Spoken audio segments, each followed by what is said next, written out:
You're listening to Mom and Doc Talk, where we talk all things healing pans and pandas with an emphasis on homeopathy.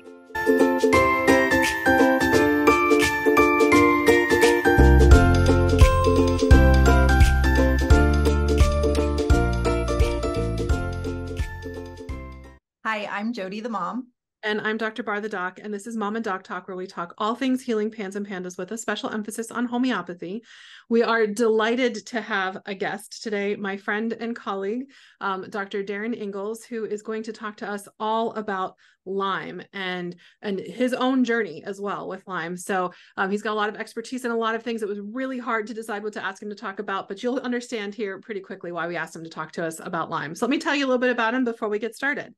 Dr. Ingles is a respected leader in natural medicine and with numerous publications, international lectures, and 30 years of experience in the healthcare field. He received his Bachelor of Science degree in Medical Technology from Purdue University and his Doctor of Naturopathic Medicine from Bastyr University in Seattle, Washington.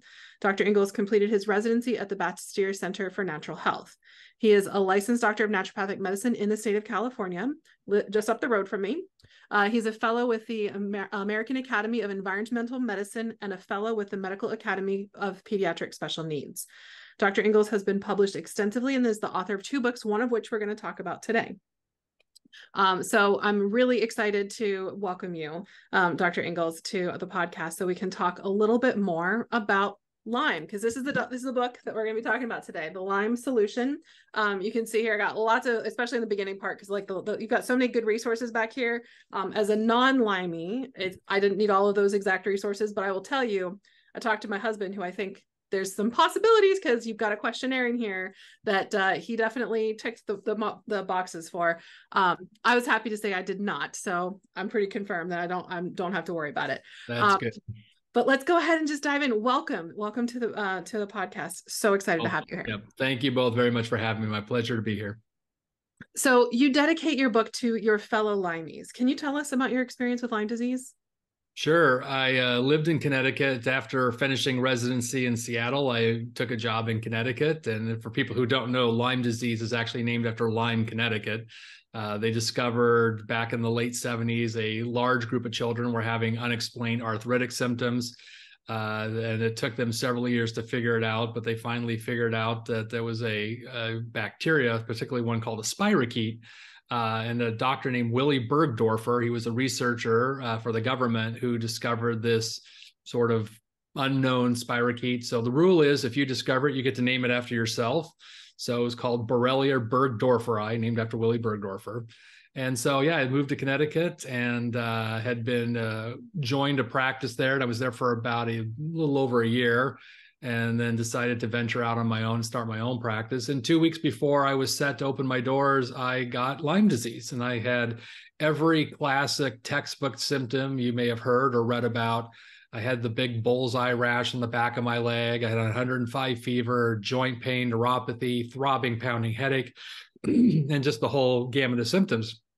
And I got treated right away. And within a handful of days, all my symptoms went away. And I figured that was the end of that. But for anyone who's ever owned their own business, you know what it's like when you get started. I didn't have staff. I was doing everything myself and working 6-7 days a week, 10, 12, 14-hour days. And 8 months into that schedule, I relapsed and I started having symptoms again. So I said, okay, well, I treated it before. I'll treat it again. I know what to do. And I was treated with doxycycline initially for 3 weeks. So I went back on doxycycline. It didn't do anything for a month. Then I switched to azithromycin, did that for another month, didn't do anything. At that point, I started working with a local Lyme doctor because I was still new to Lyme disease, being relatively new to Connecticut. And I started on just a myriad of oral combination antibiotics. And over the course of 9 months, just got worse. My symptoms worsened. My gut was a wreck. I lost 30 pounds in 6 months unintentionally. And I had known of a doctor in New York City named Dr. Zhang. He's a Chinese medical doctor and acupuncturist. And I went to see him, and he started me on Chinese herbs, and also was a reminder that, you know, you're not taking very good care of yourself. You need to sleep once in a while, and you probably should eat better food. And after that wake-up call and starting the herbs, within a month, I felt 80% better. So from there on out, it still took me another, I'll say 2.5 years to feel like I got to a point where I was really 100% symptom free, but it got to that point. And you'll appreciate this. The magic, I mean, I took herbs, I did all these things. I say I was 90% better. I had that 10% I couldn't shake.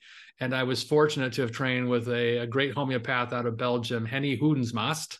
And Henny used to come to the United States and do case taking with other doctors. And someone didn't show up one day, so I volunteered myself to be a patient.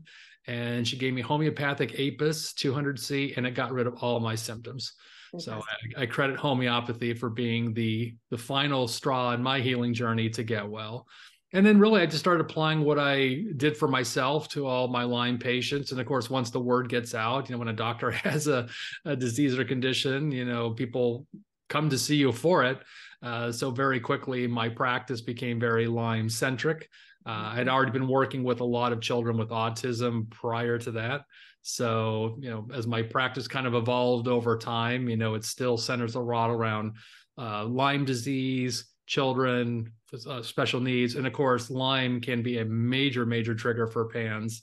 Yep. So I just really kind of applied what I did for myself to my patients and found that they got better faster. Yeah.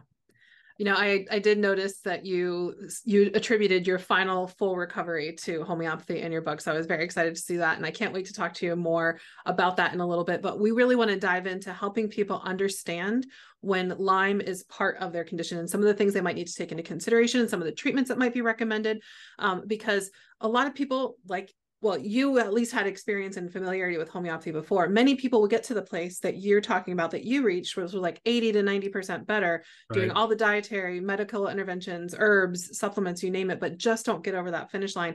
And if they let anything slip at all, they see their symptoms start to flood back.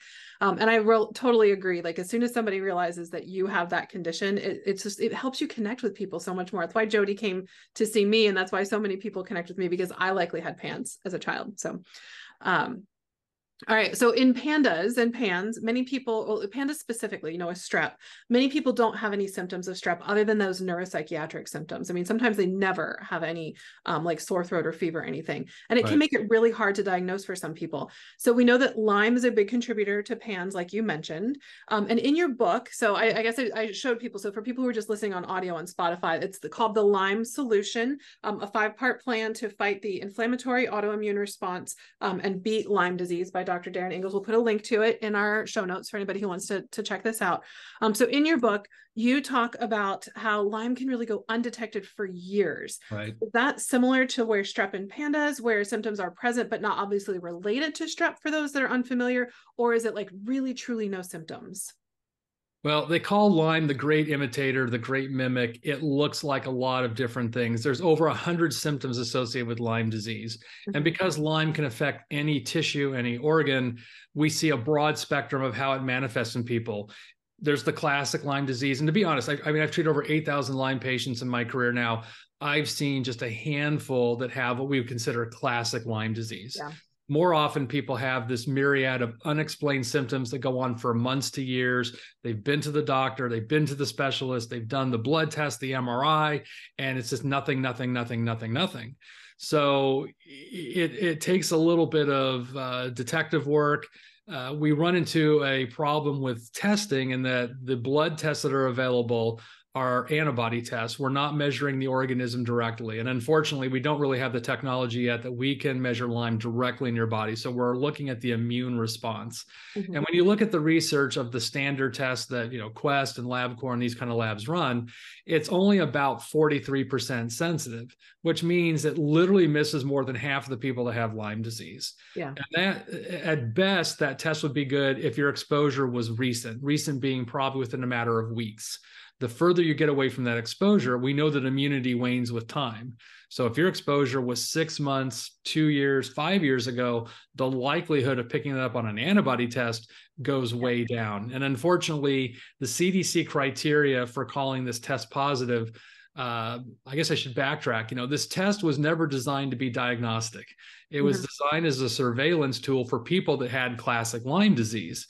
So to this day, if you go to the CDC's website and you read about Lyme disease, the diagnosis is clinical. It's based on your signs and symptoms, and particularly if you live in an area that's endemic for ticks. So for people who don't know, Lyme disease is mostly spread through deer ticks. And deer ticks are found heavily up on the east and western seaboards of the United States, some in the central part of the United States, particularly the upper Midwest. But really, Lyme has been reported in all 50 states. So this idea that you live in Texas, you live in Arizona, where we don't really think about deer ticks, it doesn't exclude the possibility of having Lyme. And of course, people travel and they may pick it up somewhere, not necessarily where they live.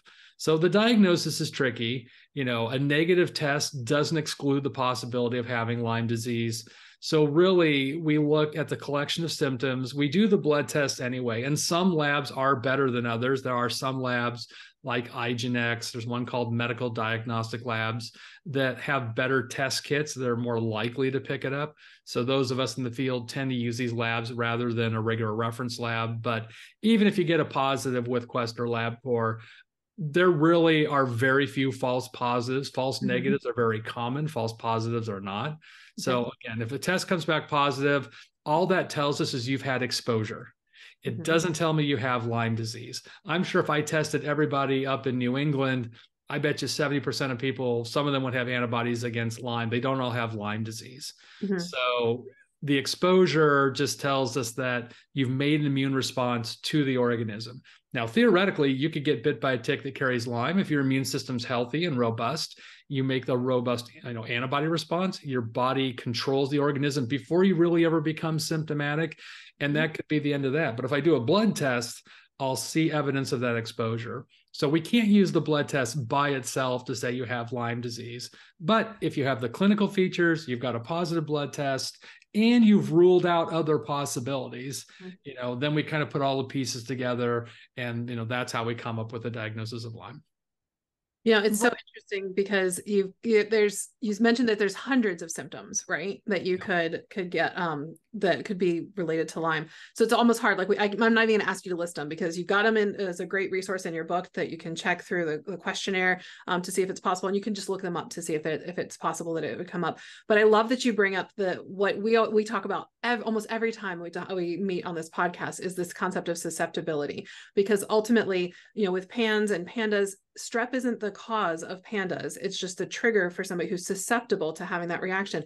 And there's this belief for so many people in our community that Lyme is a be-all end-all. If you get bitten by a tick that has Lyme, you will get Lyme and you must take antibiotics.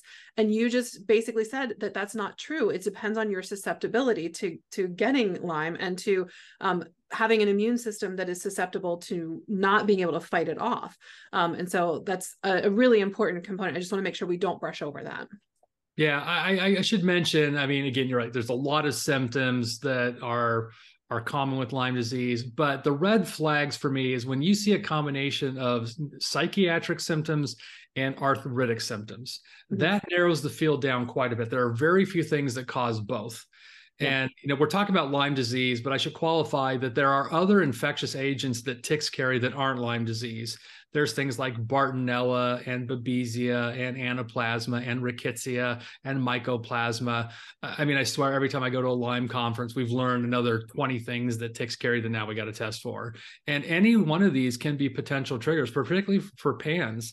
It's interesting, when I first learned about PANS, I'm sure, we all got kind of drilled that it was strep. And we've now since learned that really any number of organisms can trigger it. I will argue that Lyme is a bigger trigger than strep. I agree. In my clinical experience, in that Lyme and really even other factors are bigger triggers for strep. I'll just share a quick story because I think it's relevant. I had a patient I was working with in Connecticut. He was 8 years old at the time, and he had classic PANS symptoms, really overnight tics, OCD, anxiety, the whole gamut. And so we tested him, and I did a blood test, and his strep titer was sky high. I'm like, perfect. Okay, this is classic PANDAS or PANS, right? It's strep induced. And I started treating him for strep, and he got a little better, but it wasn't significant.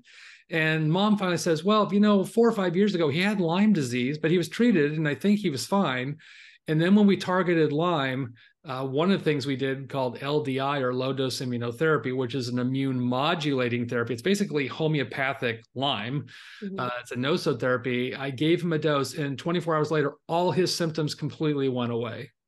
So what I realized is that the strep was the catalyst. It wasn't the cause. It was the thing that somehow disrupted his immune system to the point where now he started having more of this autoimmune reaction from Lyme that was probably just lurking in the background. And I think we see that with a lot of these microbes. PANS can be caused by any number of different bugs, and many of which are part of you. They're part of your normal flora. They're not true pathogens. In fact, almost all of it is not true pathogen. So what is it about the terrain that has allowed your immune system to not have immune tolerance to these organisms that then triggers PANS and this, variety of other symptoms? What about acute Lyme? How often does that turn into chronic Lyme, and how long does that take? It's a great question. So the CDC, the Infectious Disease Society of America, will tell you chronic Lyme doesn't exist. What they call it is post-Lyme treatment syndrome, which means we don't know what it is, but you've already been treated for Lyme, so it's not Lyme disease. You just got something else.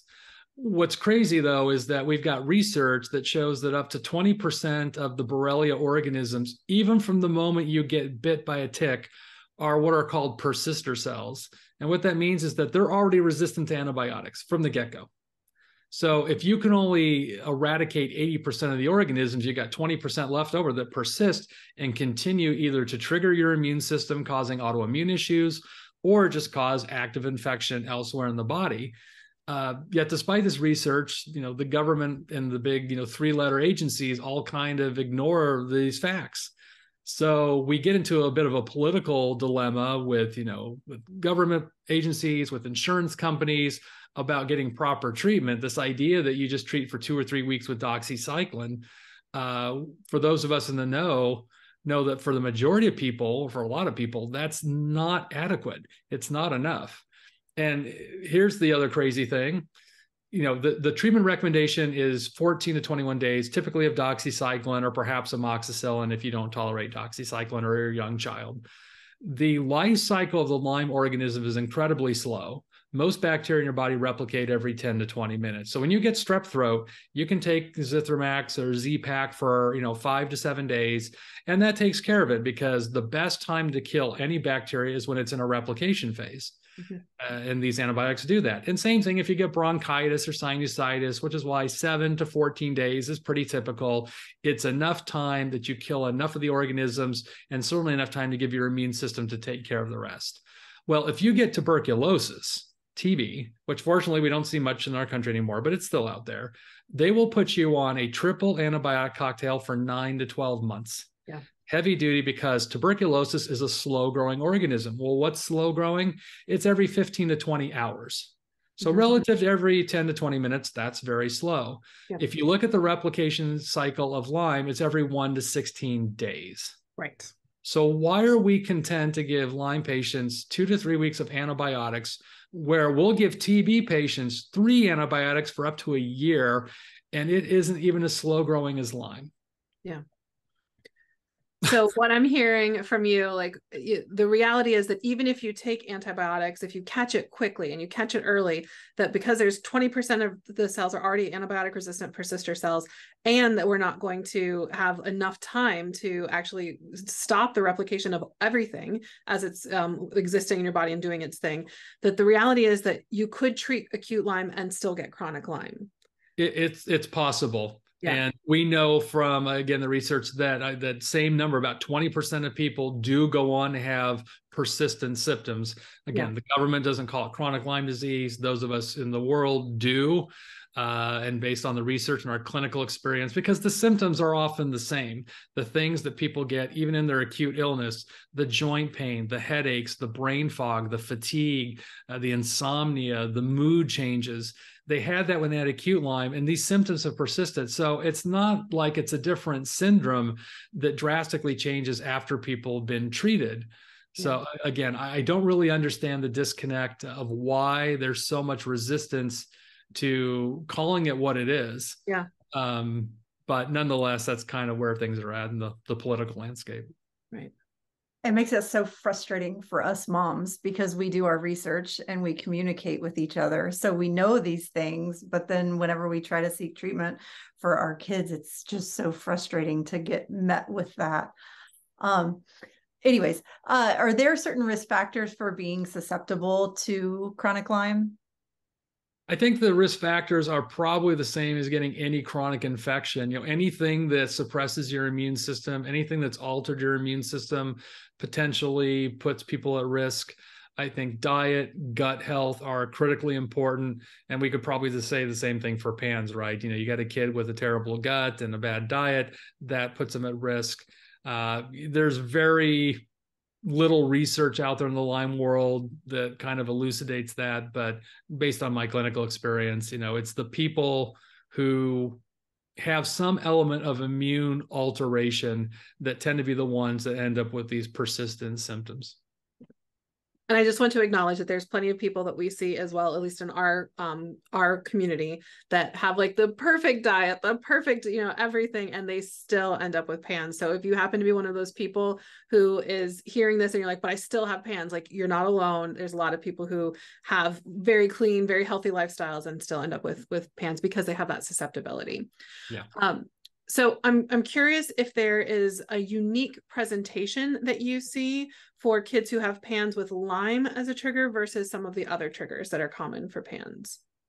Well, in terms of PANS, I don't know that, I think the one thing that may be more unique about Lyme when it's related to PANS is when I start seeing a lot of arthritic symptoms. Yeah. Because a lot of kids with strep, they'll get the classic PANS. They won't necessarily get the arthritic things. They won't complain of joint pain.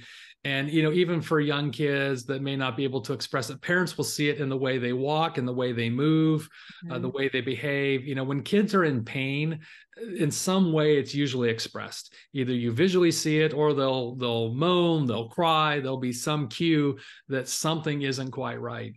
So again, juvenile rheumatoid arthritis, which is an arthritic condition of children, is very rare.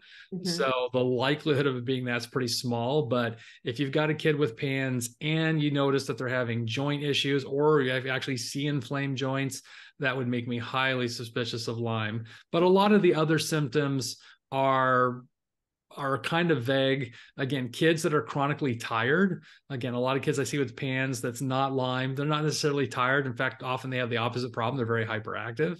A lot of Lyme kids will have more fatigue. They'll want to sleep more. They'll want to nap more.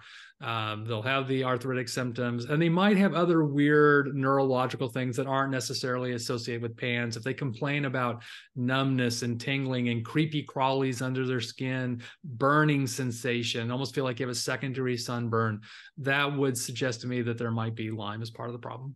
Yeah. What about, is it possible for someone diagnosed with ASD to actually have Lyme instead? So about 30% of the children I see with autism have Lyme disease. I treat their Lyme. I see a lot of symptoms get better. Language improves, sleep improves, the behavior improves, they're better eye contact, more engaged. But I've never seen a child be treated for Lyme and their autism went away. Fair enough. There's just a lot of overlap between PANS and autism. So we wanted to make sure that we address that with you because I'm sure that somebody's got that question. Yeah, it's very easy for parents just to chalk up everything that their child experiences. Oh, it's just autism, it's just autism. But, autism is very much a medical problem. So you've got to go through and figure out where those medical blocks are. Yeah. And underlying infection, whether it's Lyme or something else, again, is very, very common. So you've talked to us earlier about some of the tests that are good, not so good, and some alternative tests. I'm curious if there are any standard lab tests that might be suggestive that somebody has Lyme, even with like antibodies or a Western blot being negative. So yeah, there's really no biomarker that I've ever seen that's consistent that suggests Lyme. Even a lot of the inflammatory markers, CRP, sed rate, things that a lot of doctors run routinely. Most Lyme patients on paper look great. They don't necessarily have anything that stands out. So unless you've done a Lyme test to suggest you might have had exposure, blood count, metabolic panel, autoantibodies, a lot of these tests usually look normal. Okay. And how does your own immune system play a role in fighting Lyme?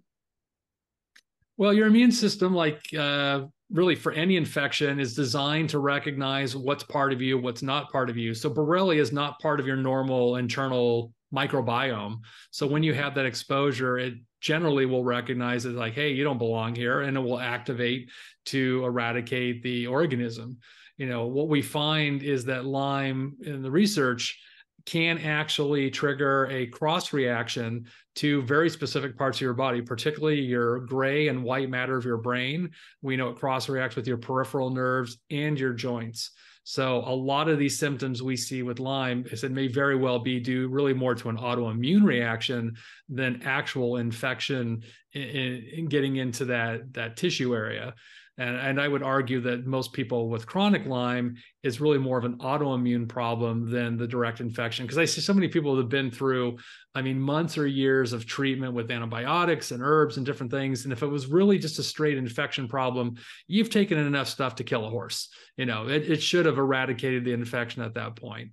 But if you're still having symptoms, even if there's a small number of, like I said, persister cells, it could be enough to aggravate your immune system. And then you end up with this perpetual autoimmune reaction that can be equally as damaging and, causing symptoms. So you mentioned in the book, and then the CDC shares that like you need to start the antibiotics within that 72-hour window when you first notice the tick or notice the rash, right? Is there benefit to using antibiotics if you start it outside of that 72-hour window? Yeah, obviously the sooner you start, the better. We have some patients that, we see, as far as we can tell, their exposure was in the last several weeks. I think if you can catch it in the first, maybe 6 to 8 weeks of exposure, there's a chance that antibiotics can work. The conversation I have with my patients is, we have antibiotics as an option.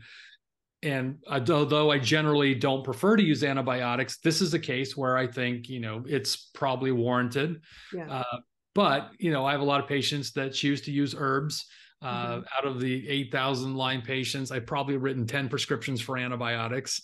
So I have complete faith in herbs and what they do. And I think the beauty of herbs too is that not only do they target the organism, because there's so many other chemical constituents in herbs, they're anti-inflammatory, they promote better circulation, they help boost your immune system. So we get 2 or 3, 4 actions of one herb, where an antibiotic is really just designed to target the bug and kill it. With herbs, we can target the bug without disrupting your gut microbiome in the same way and get all these other benefits. So we can really mix and match different herbs for each person so that we really accomplish all the goals we're trying to achieve for the individual. So, I almost hate to use the word protocol, because protocol suggests there's just a one size fits all for everyone. And with Lyme, much like PANS, everyone's very unique in the way it presents and what they react to. So we've got to find for the individual what works best for them. Yeah, absolutely.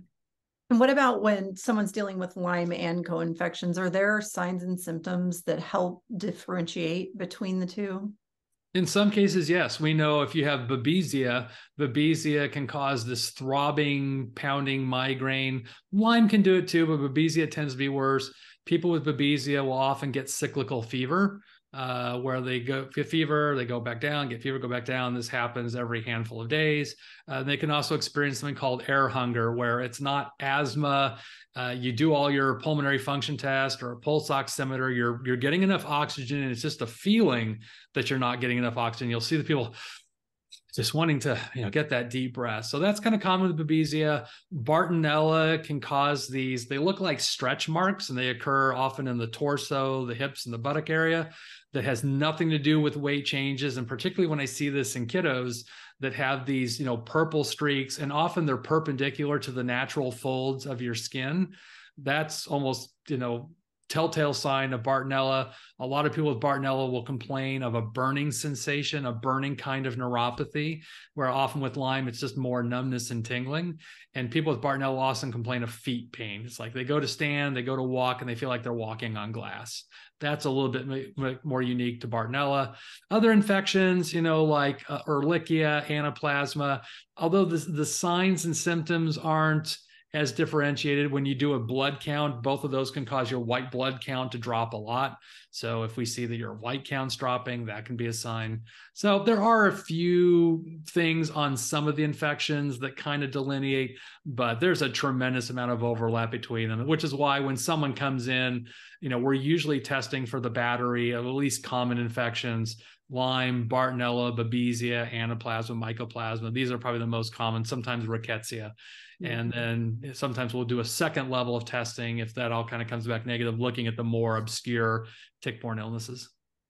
So people who are listening to this who are utilizing homeopathy or learned a lot about homeopathy through our previous episodes might be curious why Jody and I are getting into so much detail about like these differentiating things, because ultimately the diagnosis doesn't matter per se. Like you're not going to give this particular remedy because you've got this particular infection. It's based off of how your body responds to that infection and your particular susceptibilities.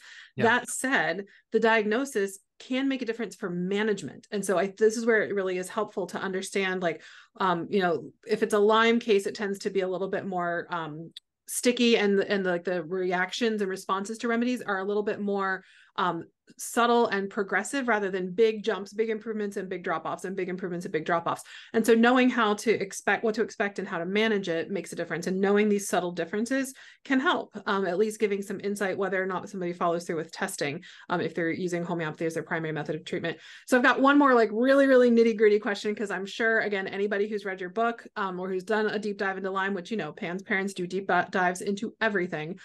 You shared that there are different species of Lyme based off of like what coast you're on. You talked about that earlier, like there's the West Coast and then the East Coast. And I'm just curious if that even gives a different presentation. So like if somebody's on the West Coast, do they need to be looking at different symptoms versus if somebody's on the East Coast? That's a great question. And there are differences amongst Borrelia species. However, it tends to be more by continent than from East Coast to West Coast. So within North America, the presentation can look very similar. The dominant species is Borrelia burgdorferi, and that's true for most of North America. We now know that about half the cases in California are Borrelia miyamotoi, a different strain. So understand, again, the test that you're doing through a conventional lab is only looking at Borrelia burgdorferi. So if you happen to have been exposed to a strain that's not that, again, the likelihood of picking it up on a blood test goes down. If you acquired it while traveling to Europe, well, that's primarily Borrelia afzelii and Borrelia guarinii. They're completely different species. And if you go to Asia, it's something different. So this has been kind of the, again, confounding problem, is that when we learned about Lyme, because it came from Connecticut, everyone in the world based it off a North American strain. Yeah. Australia says there's no Lyme in Australia, but they've all been testing for Borrelia burgdorferi. I'm like, well, of course you don't have Borrelia burgdorferi in Australia because you're Australia. And it's not that the ticks can't swim that far. It's just that they're probably looking for the wrong bug. Right. And so for the poor people living in Australia, they get little to no help because the government says Lyme doesn't exist. Right. Well, let's shift gears just a little bit, because we've talked a lot about how to identify and what it looks like. Your book has so much good information about treatment options for people and gives a lot of really good guidance and specifics. So let's shift gears and talk about that for just a little bit. Sure. Well, the way I wrote the book, of course, as I said, there's no protocol, but when you write a book, you're trying to appeal to as many people as you possibly can. But I think the foundational things are the same. We always start with, gut and diet. If your gut's a mess, since up to 80% of your immune system stems from the gut, if you've got chronic constipation, diarrhea, gas, bloating, whatever it is, SIBO, all of that is going to interfere with everything that follows downstream. So we've always got to make sure that you're eliminating well, that you're digesting your food, you're absorbing your food. And then, of course, what you put in your mouth matters. I mean, I have a lot of kids with PANS, that even by making dietary changes, we can see a reduction in symptoms because we've taken some of that burden off the immune system, that it's not so reactive, not so hypersensitive. So gut and diet are always number one. And then the next part is really targeting the organism. And again, in my book, I talk through, there's so many different herbs. I tell my patients, I'm like, look, we have plan A, B, C, D, E, F, and G if we need it. We just need a place to start. And there's really no right or wrong way. For kids in particular, I generally like to use tinctures just because we can drop dose these herbs and find out very specifically what each child needs. And I'm always amazed that sometimes, 1 drop a day, 1 drop twice a day of 1 or 2 herbs is enough that it controls their symptoms, that they get a lot better. I've got a child I'm working with in LA now with, pretty significant PANS. And for him, it's a lot of ticks. And we found out he had Lyme, and he was only on 2 or 3 drops a day of cat's claw, and it greatly reduced his symptoms. And now I just talked to mom a couple of weeks ago, and she's like, it's a rare tick. They're almost completely gone. So you don't necessarily have to give a lot to get the clinical benefit. And I hear this argument often from people who don't really know. They're like, well, if I'm not doing antibiotics, the same thing happens with PANS. If you're not doing antibiotics, you're not really treating it. I'm like, well, but often you're trading one problem for another. You can't kill the bad stuff without killing the good stuff. And there's going to be collateral damage with antibiotics. And how much do we depend on our gut microbiome to control our immune system? And so in the effort to get some of these symptoms under control, are we now just creating a secondary problem because of the antibiotics? So yeah. I'm certainly not in the camp that you have to use antibiotics. Again, acute Lyme disease, that may be appropriate, but for anything that's persistent, the evidence is such that antibiotics may only work while you're on them, and then they stop once you're off, or they don't work really well at all. And I've seen people cycle through years of antibiotics. They have no clinical improvement. Again, their gut's a mess. They have all these other side effects from the antibiotic. At what point do you draw a line in the sand and go, this isn't really the right approach? So I think herbs can be very, targeted in that way. Well, and the reality is, like we said before, your immune system plays a huge role, and the health of your immune system and your susceptibility matters as well. So to say that if you aren't using an antibiotic to treat it, then you're not really treating it, is completely disregarding all of the things, the important ways that our immune system plays a role, and that not everybody who has exposure to Lyme is going to get Lyme. So. Well, there's enough people out there, I think, in social media influencers that leave people with the impression that again, if you're not treating with antibiotics, you're not really treating. And again, I know a lot of Lyme doctors that are of that opinion. Yeah. Most of them, of course, are medical doctors. Their training is different than you and I. We're trained in herbs. We understand them. They, as a whole, don't really understand them, but that's neither here nor there. But again, I think, you can very easily put together a handful of herbs, again, to target the organism, get inflammation under control, help all these other aspects of someone's health with very few to any side effects. So beyond that, I think the next step is, you have to look at your environment. You have to look at toxicity. I think cellular toxicity is the root of most, if not all, chronic illnesses. So if it's mold toxins, and I find a large number of my Lyme patients also have mold illness. They live in water damaged buildings. They've had that exposure. Kids in school, a lot of schools are terrible with having mold issues, but it could be pesticides. It could be herbicides. It's the Glade plug-in that someone puts in their house. It's the detergents you use. It's the soaps, the shampoos, all that. So just taking stock of what's in and around the home. And again, this is the low-hanging fruit that anyone can do. Doesn't break the budget. You can choose to use a more natural product versus a toxic product. Get the load down the body. That just helps reduce what's coming into the system. Your body's got a built-in mechanism to detoxify, but if you just keep constantly overloading it with junk, it's hard sometimes for the immune system to keep up. And I would argue that most people with chronic disease are not great detoxifiers. I think that's part of why they end up where they're at.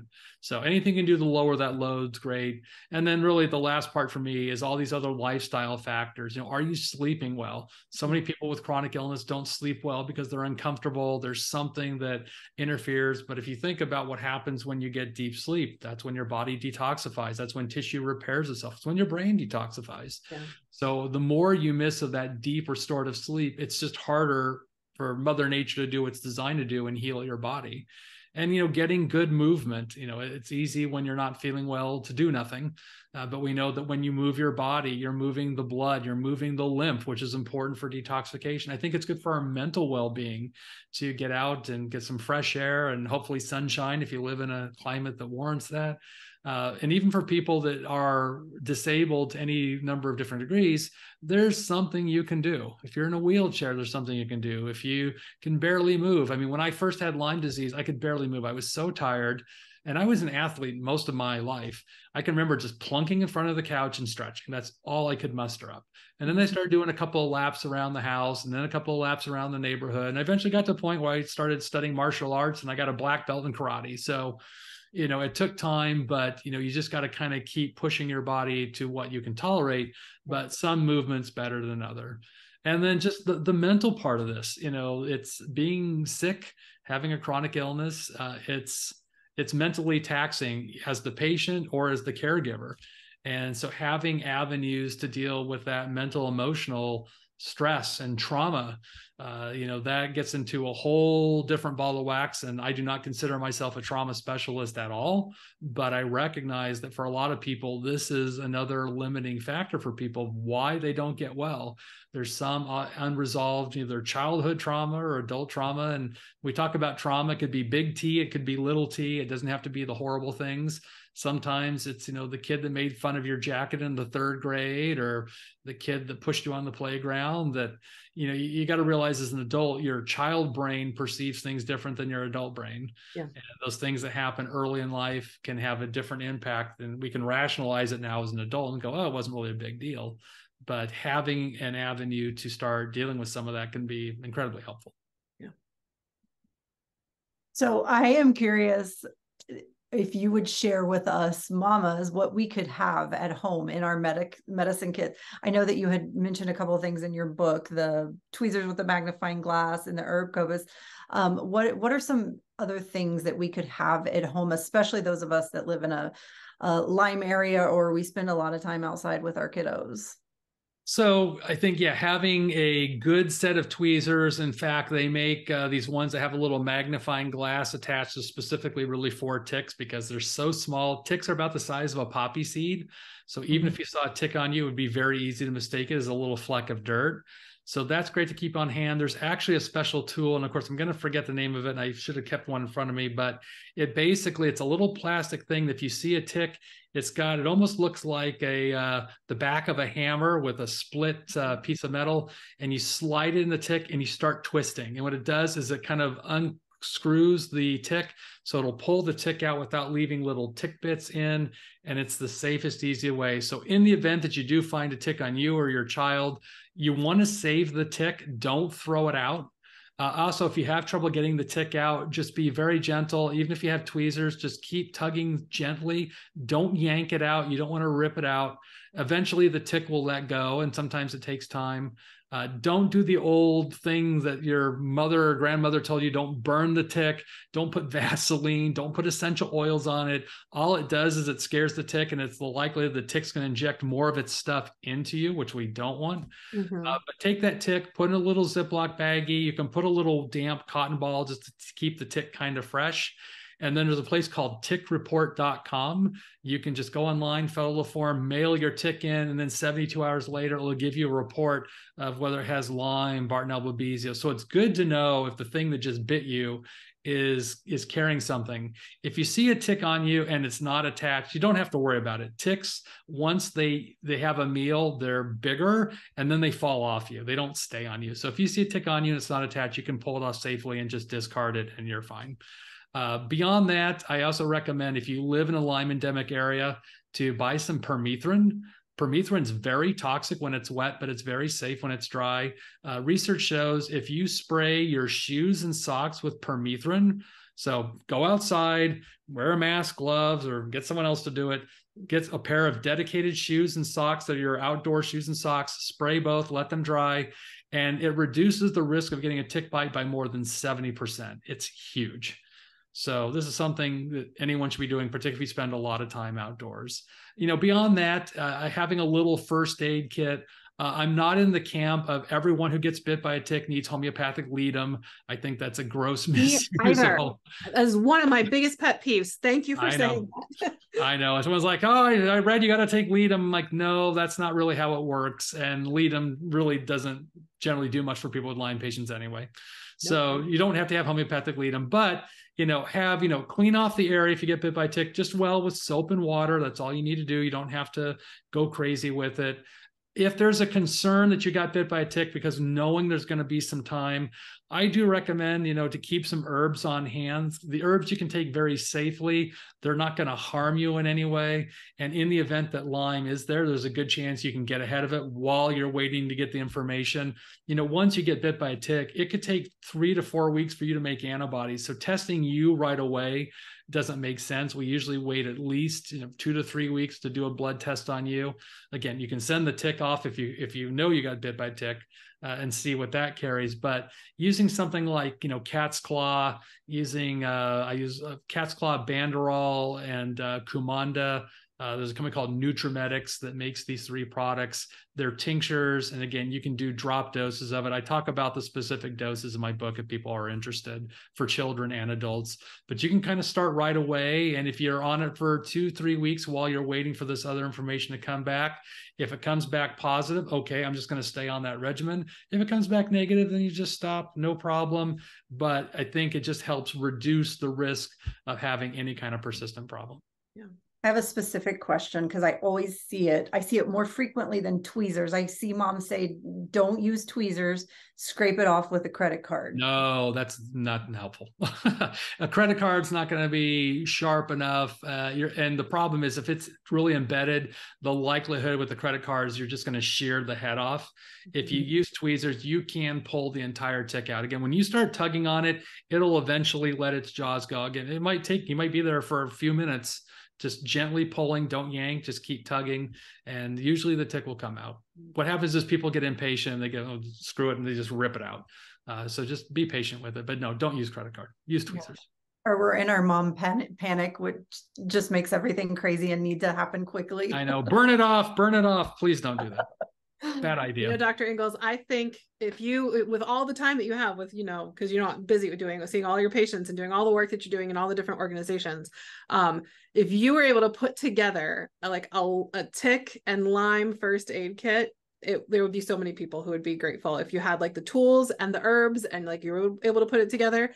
If you ever decide to do that, let us know, because I'm going to make a note right now. That's actually a great idea. And I will work on that. Yeah, I will buy one from you. Please let me know. I'll be your first purchase. Jody and I will race to be your first purchase. Perfect. All right. So, we come here for interviews and you get business ideas too. So, you've shared with us earlier that one of the many things that you talk about in the book is diet and things related to food allergies and gut health and how important gut health is. And so we know that people who either have issues with their gut health before they could become more susceptible to chronic Lyme or PANS, but then also that they have more likelihood of having issues with food allergies and gut health. And so I know that you could talk about that in your book, but then you also dive in a little bit deeper and you note that you have found that many of the commonly followed diets that you'll see in social media or in the various communities, like paleo or anti-candida, just don't really help with Lyme. So can you tell us why that is and what you recommend instead? Yeah, so I recommend what people follow is what's called an alkaline diet. An alkaline diet's not new. It's been around for decades. And the idea behind it is that when you eat food, it breaks down your body. It makes your cells alkaline. It can make them acidic or it can make them neutral. And when you look at cell pH, with the exception of your skin, your stomach, your bladder, and for women, the vaginal area, which are very acidic to help protect against outside invaders, the rest of your body is more or less alkaline. So the idea is that if we can have you eating foods that keep you in the right cellular pH, the cell's going to function the way it's supposed to. It's going to repair more efficiently. And when you look at the research on alkaline diet, we know it's an anti-inflammatory diet. We know it improves blood flow. It helps with bone health. It actually reduces risk of MS. So there's a lot of benefit to this. And I think if you go back to our true paleo forefathers, this is probably the way they ate. We killed when we could, but it probably wasn't a daily thing. So we were still foraged off the land. So we probably ate mostly a plant-based diet with some animal protein. And that's kind of what this is. So the way I break it down in my book is sort of in 3 categories. In category 1, these are foods that are very alkaline forming, and it has nothing to do with the pH of the food. Like lemon juice, lime juice is very acidic. If I squeeze it on pH paper, it'll churn acid. But when you drink lemon juice, it breaks down your body and makes you very alkaline. So Category 1 is mostly plants. You'll see it's a lot of vegetables. There's some nuts and seeds and legumes and a handful of grains. Those you can eat as much as you like. They're all very alkaline forming. Category 2 are foods that people can eat, but I recommend to keep probably down to about 25% of your intake. That's all animal protein and a lot of fruit. So the best way to think of category 2 is if you divide your plate into quarters, it shouldn't fill up more than a quarter of your plate.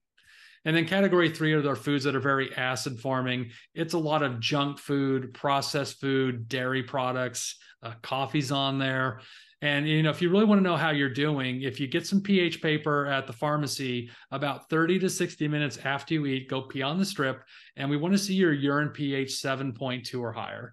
If you're in that range, we know that what you're doing with your diet is keeping you in that alkaline state. So it's a good, really just easy, inexpensive way between all the supplements you take and your diet. Are we keeping you metabolically in that right range to, do what we want to do with the diet? Yeah. All right. So obviously we talked a lot about your book recommending diet and functional medicine and herbal approach to help healing with Lyme. And as you said early on in our conversation, that you have a lot of respect for homeopathy in your practice, and that homeopathy is really what you credit your ultimate recovery with. And I know that you use homeopathy in your practice too. Where do you see homeopathy playing a really big role in healing Lyme? Well, again, it's an entire system of medicine unto itself. So what the beauty of homeopathy is, it's not just one symptom targeted. It's dealing with the totality of your physical, mental, emotional, spiritual well-being. So we take this collection of symptoms. I mean, for me, I was given APIS. Why? All my symptoms were left-sided. I have these burning sensations. I had red, swollen stuff on the left, which is very much an APIS characteristic. So it was unique to my symptom presentation. And I will say everybody with Lyme, again, has a unique symptom presentation. Although there's a lot of overlap, there's also a lot of things that are unique to the person. So, I was always taught in homeopathy that, you got to look beyond just the superficial symptoms. Yeah. I'm very much a miasmatic prescriber. So I try and look at the miasm of the person, look at the miasm of the remedy, and see if the two fit. So, I don't want to give a very psoric person a syphilitic remedy and so forth. So I think, it's one of the tools in the toolbox. It's not the only tool I use. But at some point, I'm usually using some element of homeopathy with people, and whether we start that sooner or later kind of depends on where people are at, what they're comfortable with. I find for a lot of people, homeopathy is still very new to them. What little experience they have is, some other friend told them to go buy a Boiron over the counter for a cold or teething or whatever it is. And so they know it's a bunch of sugar pills, but beyond that, they don't really understand. So the idea that you can give, a magic sugar pill and induce this profound change seems a little odd for people. And sometimes it just takes a little bit more education for folks to understand, this is what we're trying to accomplish with it. And we're doing our part to try and educate people with that. And we're the PANS community understands a lot more about homeopathy thanks to the work that we're doing. And then also more so, not even just us, but the parents and talking to each other and communicating and sharing their experiences and their stories. And like I'll throw in where I think it really plays a role, because I do think that there is a role for all of the stuff that you've talked about. And there's usually like one little piece that just like, it doesn't like, it's like the thing that brings everything together in a lot of cases too, right? It's like that one little thing. And ultimately it's again, homeopathy really addresses that susceptibility so we can hopefully prevent relapses for people in the future as well. So we can do all the work to clean things up, get the bugs under control, and then homeopathy can like deal with the kindling so we don't catch fire again. Yeah. And I have some people that are so hypersensitive. They've tried the herbs, they've tried the antibiotics, and they just don't tolerate it. Well, that's the beauty of homeopathy, is that pretty much anybody can tolerate it. You can find the right potency, the right remedy that you can apply to potentially anyone. So when people I've tried everything, I can't tolerate anything, I'm like, great, let's just do homeopathy. Let's keep it simple. And in many ways, it's almost better because that's the only variable. The only thing we've done is given a single constitutional remedy. Now we can see very clearly how that's impacting, because often we're mixing homeopathy with other things. My teacher, again, she was a purist. It's like, no, you only do homeopathy, you don't do anything else. I'm like, I get that, but I practice a little bit differently. But for people, again, who have that level of sensitivity, this can be a great option. Yeah. I got the $1 million mom question here. Can you ever completely eliminate Lyme? And does its presence mean that there's always going to be a problem? So we don't have any evidence that Lyme can be completely eradicated. But the truth is we don't know because we can't measure it. We don't have a test that tells us whether it's completely gone. Do I have people who are symptom-free? Yes. Does that mean it's gone? Who knows? I'm of the opinion I don't think so. I don't think you get rid of it because I've seen people who've been symptom-free. They go through some horrible stressor in life and they become symptomatic again. I think of it kind of like shingles. You can get chickenpox as a child and then your immune system gets stressed and taxed and you get shingles 40, 50 years well after the fact. It's the same virus that's been in your body for 40, 50 years. I think Lyme can become opportunistic when the circumstances are right. So I don't know that we ever completely eliminate it 100%, but we can definitely get to a point where you live with it, it lives with you, and you don't bother each other. And that's another place that homeopathy comes in really helpful, is because if it's not necessarily something you can completely eliminate, if you can reduce your susceptibility and your reactivity to it, it can really make a huge difference for your overall well-being and recovery. Yeah. So as you said, you mentioned several really actually quite detailed. I was surprised how detailed you went with some of your protocols in your book. When is it really important that somebody reach out to work with a professional to help guide them? Well, I think ideally, probably as soon as possible, only in that the terrain is so complex. There's so many nuances of Lyme treatment. Lyme can go sideways in a hurry. And although I recognize there are people who live in parts of the country where there aren't really Lyme literate practitioners that don't understand those nuances. But I think, what we learned in the pandemic is that a lot of us work remotely. We work, through telemedicine. So there are opportunities to connect with someone who understands it better than others. So if you can get in the hands of a local practitioner, that's ideal. If not, people like myself, and there's a lot of us out there now that can potentially help remotely. And have you found that any of your recommendations change when Lyme is one of many triggers for PANS? Well, not necessarily. I mean, if we identify that Lyme is one of the triggers, again, I guess I should say that it's kind of unusual that there's one trigger. I think it's a building up of multiple triggers. Now, one trigger may be more profound than the other, but once you become hypersensitive, you could be hypersensitive to mold, hypersensitive to food. And I see this a lot after people get exposed to Lyme where they had no sensitivities at all. After Lyme, now everything in their world bothers them: food, perfume, chemicals, mold. And even if we're effective at getting Lyme under control, often we have to go back and kind of clean up the immune system and often desensitize them against whatever these triggers are. So, from the PANS world, if we identify Lyme, we'll target that, particularly with something like LDI, and try and help down regulate that immune response to the Lyme organism.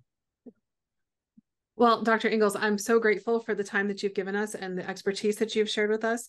We've definitely done a deep dive, and I'm hopeful that we asked all of the questions that our PANS community would like to have asked about Lyme for a Lyme expert. So if anybody's listening and there are things that we missed, let us know, and we will hunt Dr. Ingles down. I know how to get a hold of him to get the answers for you. How can people get in touch with you if they would like to connect with you? Sure. Easiest way is just through my website. It's just DarinInglesND.com. Right. And we'll make sure we put a link to that in the show notes today. I just appreciate that we got a little bit of a taste of some of the environmental expertise that you bring as well. And I might be reaching out to you to see if we can talk you into coming in again another time to talk to us about the environmental aspect, because it is such an important role, sure, whether it's Lyme or other triggers that we're dealing with PANS. But I will follow up with you at another time about that. I'm not going to put you on the spot here. Thank you so much for your time and your generosity and sharing your expertise. And if anybody wants to get the book, it is a really fantastic resource for Lyme. And just so you guys know, it is available on Audible as well as in hard copy and Kindle. So it's a place that if you're not the place that you can read, because many Lyme people can't read they just don't have that capacity, right? So you've got a lot of opportunities to get it in different formats. So we'll make sure you got all the links and everything that you need to get in touch with Dr. Ingles and get more information about him and all of his expertise. Thank you again for joining us. Take care, everybody. Bye, guys. We hope you found this episode helpful, hopeful, and inspiring. We try to get a new episode out every week. You can make sure you don't miss any by following us on Spotify or subscribing to our channel on YouTube. If you want to connect with us more, join our Facebook group, Homeopathy for Pans and Pandas, where we have exclusive weekly videos and answer your questions about, you guessed it, homeopathy for pans and pandas throughout the week. If you are already a member, give us a shout out and let us know what you thought about this episode. If you aren't on Facebook and would like to reach us, you can email us at podcast@resiliencenaturopathic.com. Until next time, take care and remember, this won't be forever.